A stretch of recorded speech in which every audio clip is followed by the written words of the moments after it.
So, how many of you guys are campers here? Okay, so most of you. And how many of you believe that your counselors had a pretty big impact on how your week went?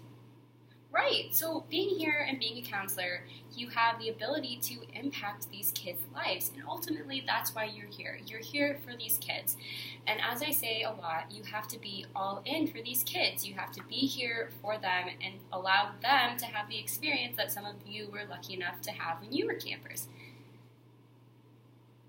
Today we're going to talk about how you can allow these campers to have that experience. You have to be able to create an environment where they can create their own experiences while you're still facilitating the fun.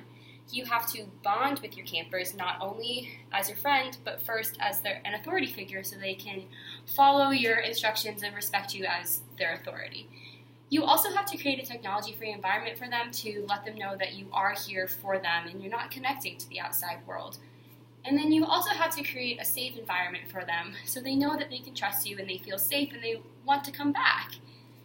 So being all in can mean anything, but creating an environment where these kids can have the experience of being a camper is really important. So you have to allow campers to make their own fun while you're still facilitating the fun. Create experiences either like in cabin time or if you guys are walking together or on camp out where they can have these experiences that they're going to remember for their whole life. For example, when I was a camper here, there was one week that I will never forget because my counselors gave a stuffed animal wedding to one of my stuffed animals and one of the other campers' stuffed animals. And that's something that's so simple, so easy. We did it during 6:30 cabin time. It's so easy and it can be so fun for these campers, especially if they're younger. But you just have to create an environment where these campers can have these experiences and they can create their own fun while you're still facilitating the fun and making sure that they're being safe and following the 5 values. So now that we've touched on creating a good environment for your campers, we're going to talk about how you should bond with your campers. So obviously bonding with your campers is very important. It happens from the first day when they walk in with their luggage to the cabin, or if you take them to the cabins, a bond with the camper is made. And obviously that's really important throughout the week so they know that you're there for them. But before you establish the friendship connection with your camper, you have to establish an authority figure connection with your campers to let them know that you are in charge and that you do have authority over them and that they need to follow your instructions, they need to respect you as their counselor. But then also remember to still form that friendship bond so that the campers feel that they can come to you and they can trust you and they can just know that you're there so they feel comfortable in their cabin if they have any issues outside or if they just want to talk. They know that you're there, but also you still need to establish that you are their counselor and that they still need to listen to you and follow your instructions when they are given. So creating bonds with your campers is very important for being all in, but also so is having a technology-free environment. Creating a technology-free environment allows your campers to know that you are here. You're not connecting to the outside world. You're not in contact with anybody. You're here for them, and you're connecting with them.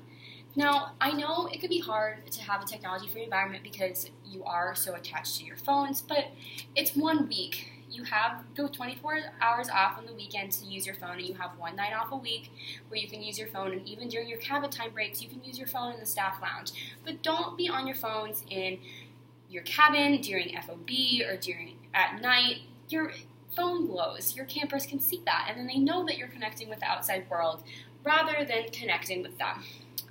So if you need help creating a technology-free environment, it's super easy. You can keep your phone in the staff lounge and then you won't even have it to take out or be tempted to grab it. And if you feel like you have enough self-control to keep it in your backpack and not touch it, that's fine too. And I know some of you have jobs where you need to have your phone on you, like for horseback riding, for ropes. I understand having your phone on you is important in case of an emergency or an injury, and that's fine. But make sure that you're not checking it at other times. You only use it for emergencies.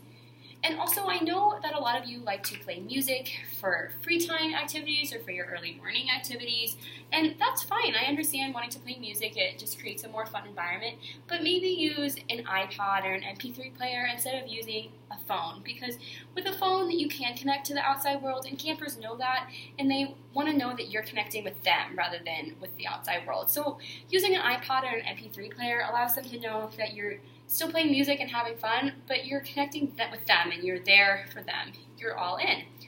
Now, creating a technology-free environment is very important, but so is creating a safe environment for these campers.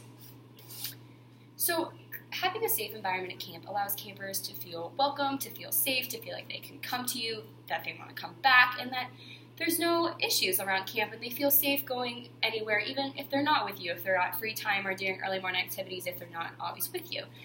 So just make sure that you have resolution techniques ready ahead of time, because if you walk into a conflict and you don't know how to go about it, you should have techniques available to solve that conflict. Because when you walk into a conflict and you have no idea what to do, it can make the conflict so much worse, which makes campers feel nervous. They could not want to do activities because a certain camper or a certain counselor is doing it. So have these resolution techniques readily available so that you can solve any conflicts that may arise. For example, if there is a conflict between two campers that were maybe wanting to do the same activity, but only one of them could do it at a time, and they're having trouble deciding who gets to go first and whatnot, you can literally go in there and tell them, maybe play rock, paper, scissors to decide who goes first, and then you can take turns. And maybe just decide, okay, well, we're going to have you go first, and then you go second, and you'll take turns. It's that simple. And then if there's a conflict between a camper and another camper that's a little more complicated, maybe sit down with them, have a chat, bring in another counselor if necessary, or bring in me if you need to. But really, you have so many resources here at camp for resolving conflicts. So just make sure that you resolve it peacefully and calmly to let the campers know that they are safe and that they do have you if they feel uncomfortable or they need to go and talk to somebody about something. So creating a safe environment is just one way for being all in. But remember, there are so many ways that you can be all in. You can create an environment where your campers can make their own fun and make their own experiences like you had when you were campers. You can bond with your campers on two different levels to make sure you are establishing that authority figure, but you're also creating a friendship so they feel comfortable with you. Then you can create a technology-free environment to let your campers know that you're connecting with them rather than connecting with the outside world. And then, last of all, you can create a safe environment to make sure they know that they are welcome, they're safe, they're wanted, and they can come to you with anything. Just remember that you're here for these campers. And I know a lot of you have worked together or were campers together in the past, and it's fun to be here together, but you're ultimately here for these campers, and you're here to give them that experience that a lot of you were lucky enough to have when you were younger.